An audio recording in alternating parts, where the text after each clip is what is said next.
straight into the roof of the net. Nice one. Straight down the middle. So a good performance from both teams. Hi, welcome to Firstpost. I'm Rupha Ramani. Let's get the show on the road.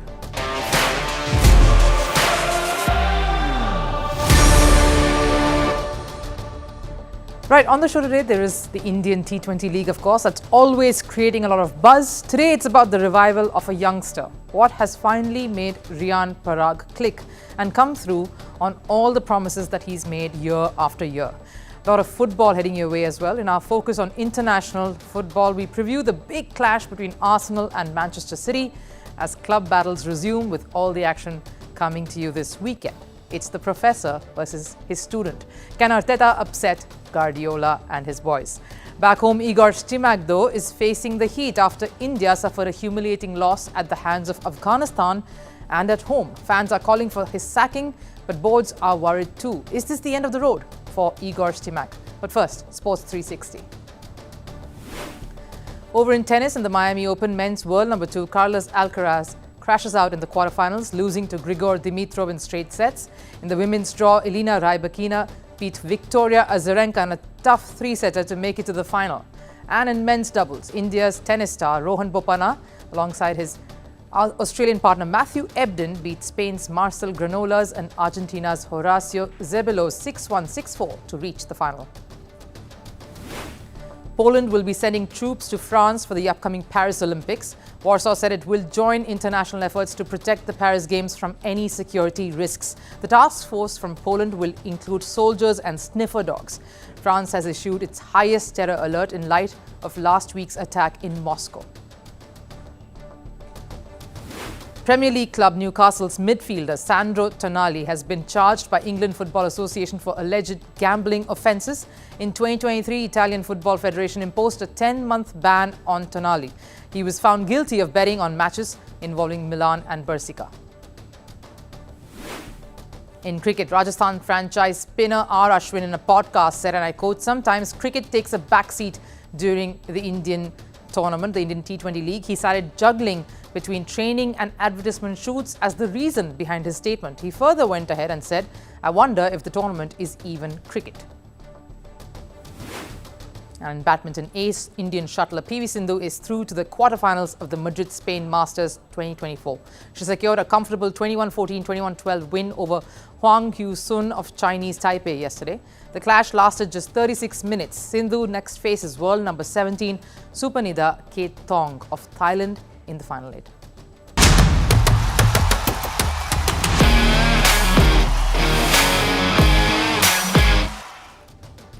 Now, they say faith can move mountains. It can transform a thought, the course of a story, and also people. We are speaking of the Indian T20 League and the Rajasthan franchise in particular, and one player, Riyan Parag. Now, before I get to Riyan, I have to speak about the franchise. They are a setup that has always believed in persistence, in backing talent, skill, true potential, and go with the belief of what they think will work instead of what works or what the world thinks will work. You can see that in the relationship they share with their skipper, Sanju Samson. Now, he's a great player. Inconsistencies may be his biggest flaw, but he's a talented player with a steady head on his shoulders. The franchise recognizes that and have given him the implicit faith and freedom to express.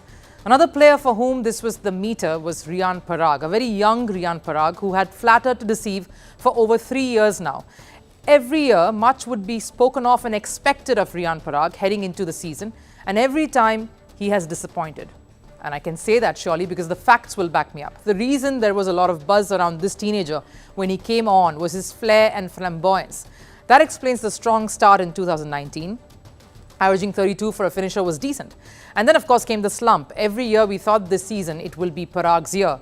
He basically proved otherwise, whether it was 2020, 2021, 2022 or 2023, as you can see with the numbers.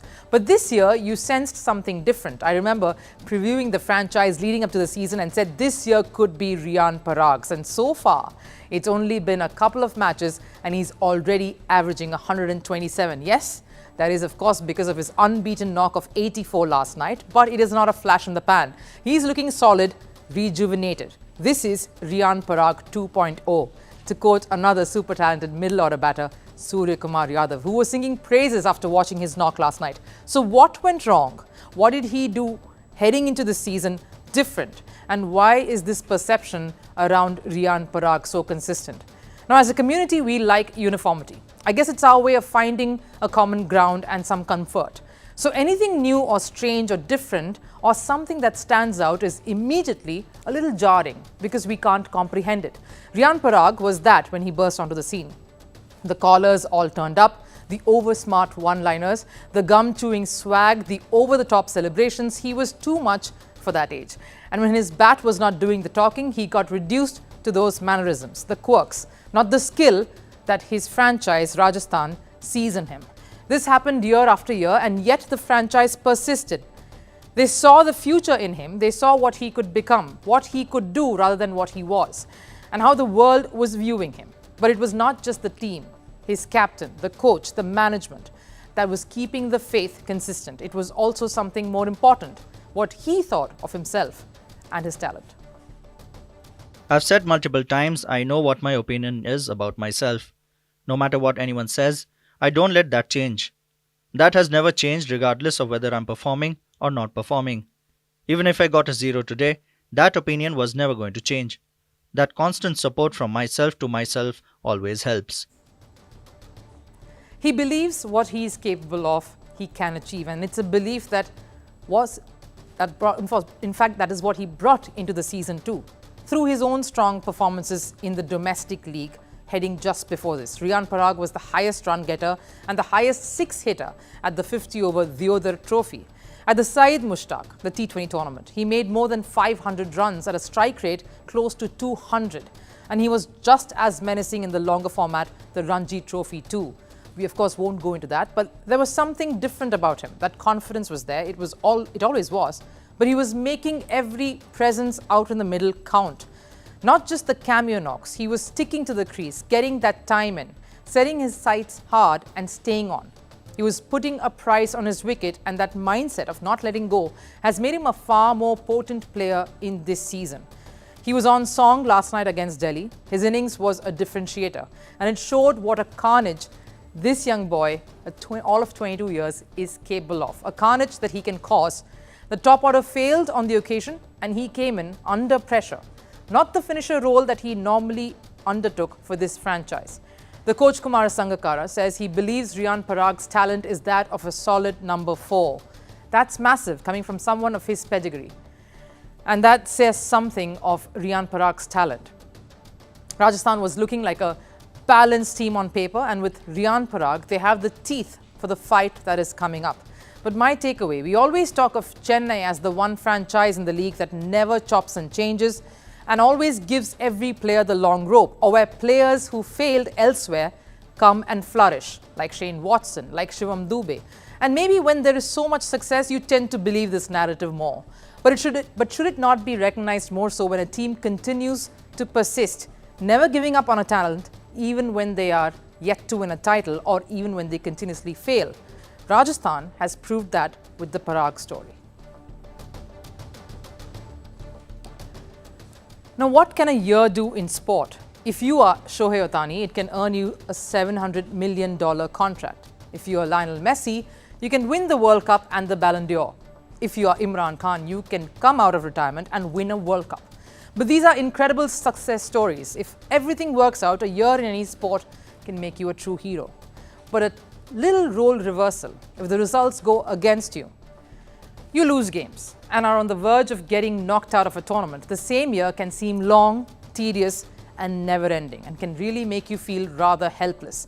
Igor Stimac, coach of the Indian football team, is feeling all of that just about now. A year before, the guy was lauded for his achievements. It was a different mood, a different vibe for Igor Stimac. He was hailed for victories that India registered against tough teams like Lebanon, Kuwait, and the Kyrgyz Republic. Also for winning 3 international tournaments that included the SAF Cup, leading to India's football ranking improving to under 100. But it's a new year, and unfortunately, it's a different vibe for Stimac. Reason? A 0-0 away draw and a 1-2 defeat at home against underdogs, supposedly Afghanistan, a side that India was supposed to trounce. all in a span of just 4 days. It started with fans fuming over the loss. They started chanting and yelling Stimac out as soon as the home game in fact wrapped up, even urging the All India Football Federation to sack Stimac. Even as the football team travelled post that, Stimac was rustling up all the hate. We know a team is as good as its players, but it's just Stimac and his big promises that seem to have caught India's fans in a bit of a rage. Fans are very passionate and vocal, so nothing out of the box here. When you're supporting your team, an outburst is likely to follow when results aren't going your way. But the matter has now escalated further. It's not just about the fans and what they feel, and some of them you, of course. And it is not just about the All India Football Federation or the AIFF either. The Sports Ministry and the Sports Authority of India, or this SAI, are demanding answers. There is a general impatience now that has set in. And there are many reasons that are irking the establishments. One big reason is Stimac's fat paycheck. You see, 2 years ago, Stimac's salary was funded by both the SAI and the AIFF. Currently, though, Stimac draws about $30,000 a month, and his salary is being paid by the AIFF. The recent failures have triggered the top bosses at SAI, who feel that their investment into this vision, when they were also contributing to the salary into Stimac and AIFF's vision, has not really paid off. So they have initiated a round of talks, and reports suggest that they intend to sit down for further discussions over what to do with Stimac, and more importantly, what is the road ahead for Indian football. So clearly, Igor Stimac's job is on the line. It's about the money we spend on the Indian football team as part of the ACTC program, close to rupees 50 crore annually. If the government is spending so much on a national team and the performances aren't coming, then obviously the blame has to be shared equally by the coach and the federation. We can simply stop funding the team for exposure trips and international assignments. AIFF has to submit a detailed future plan on how it plans to improve things. SAI cannot fire him, but if failures continue like this, AIFF too will have no other choice but to sack him. It's not just the ministry that is unhappy with Stimac. Even the technical committee has expressed their displeasure with the coach. It is believed that in a meeting yesterday, the committee has expressed their unhappiness at the way Stimac has gone about his business. Clearly, he has ruffled some feathers here. Despite the defeat against Afghanistan, Stimac, though, continued to stay defiant and was confident of India's World Cup chances and a turnaround. But if the Indian team couldn't win against a lower-ranked side like Afghanistan, we wonder, will they be able to beat sides like Kuwait and, more importantly, Qatar? Qatar, who are the Asian champions, one of the most dominant sides in Asia. And don't get me wrong, impossible is nothing. But given the tension and the lack of confidence that the Indian team could be experiencing post this, it will be difficult to produce such a turnaround result. India next plays Kuwait on 6th of June at home and an away leg game against Qatar on the 11th of the same month. If India wants to qualify for the next round, the upcoming games will be rather important. But does Stimac have time till then? The tensions building up in the Indian football circuit might see the exit of Stimac even earlier. But there is, of course, a bit of hitch there as well. Can AIFF execute this financially? I'll explain. If Stimac is fired immediately, India will be without a coach for their upcoming games. And it isn't just that. Stimac's contract runs through till 2026. And if the contract is terminated before that, AIFF will have to pay a severance package, an amount anywhere close to $0.7 million. Given the stress is all about the financial investments, Stimac's salary and the investments done by SIA, is AIFF in a position to bear the burden of such a heavy payout? It all boils down to doing what's best for Indian football, of course. SAI and AIFF too have a decision to make, and maybe taking the biggest player in the side here for talks, Captain Sunil Chhetri, could throw some light to help them make a clear decision that will benefit Indian football. If the coach stays despite the poor results, it could impact the growth of the sport in the country. If he's let go, a financial burden might strike AIFF. And if he stays and produces the results, it's a win-win for all. But that would only be visible after 3 months when India faces Kuwait and Qatar. Does Indian football and the authorities involved have the patience to run this phase through and see what's ahead? The Premier League continues to produce drama week in and week out, whether it's the underdogs outperforming the big guns or the top clubs giving the crowd what they came to pay for.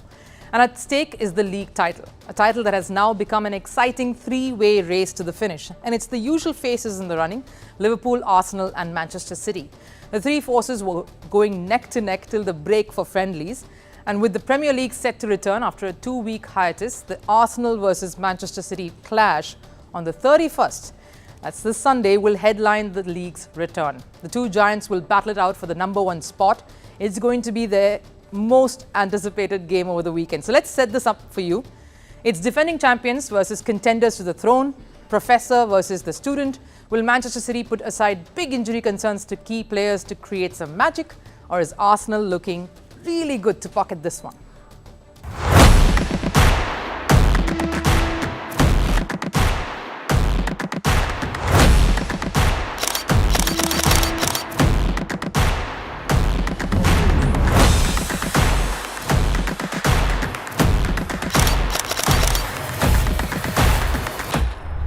Manchester City and Arsenal, two Premier League giants who are at opposite ends of the spectrum. While Manchester City are seeking to defend their Premier League title, Arsenal are aiming to end their 2-decade-long Premier League title drought. Arsenal came close to ending that last season, but it was Manchester City who had the last laugh back then.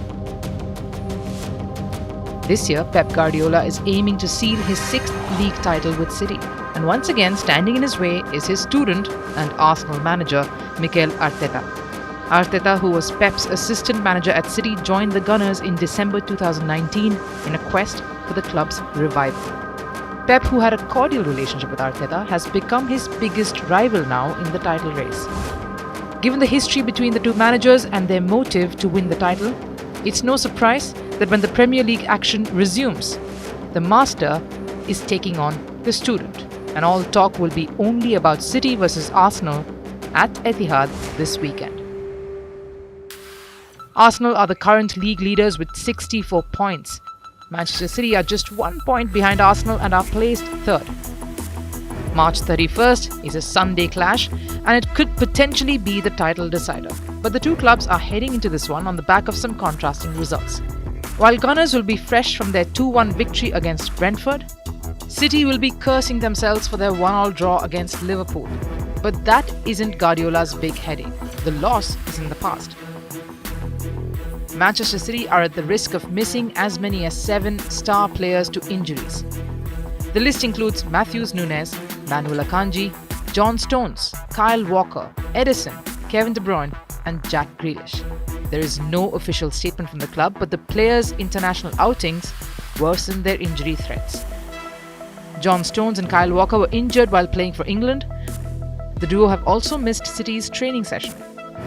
Earlier, there were concerns over Erling Haaland's injury too, but the Norwegian appears to be fine for the Arsenal clash.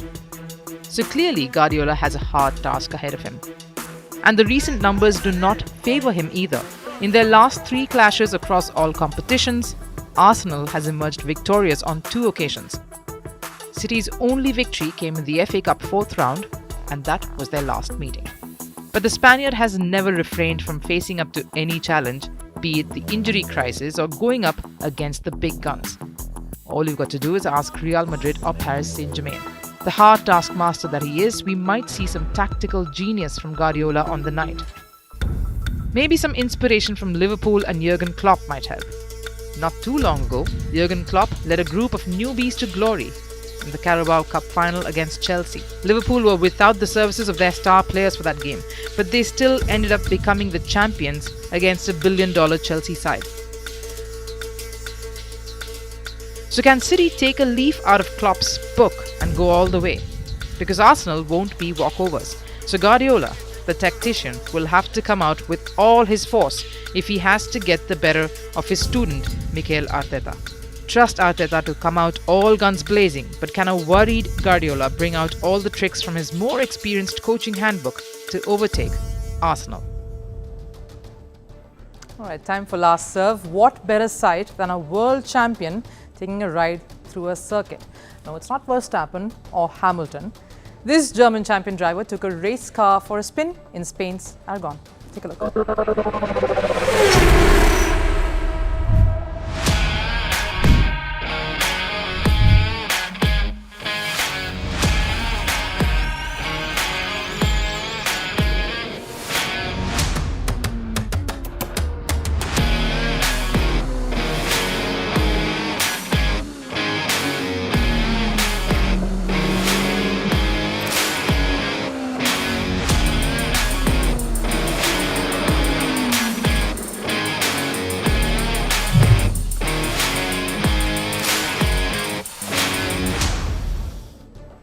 That does it here on Firstpost. This is a Friday after all. Have a good weekend. I'll see you again on the other side on Monday with more fresh perspectives from the world of sports. Till then, take care. Bye-bye.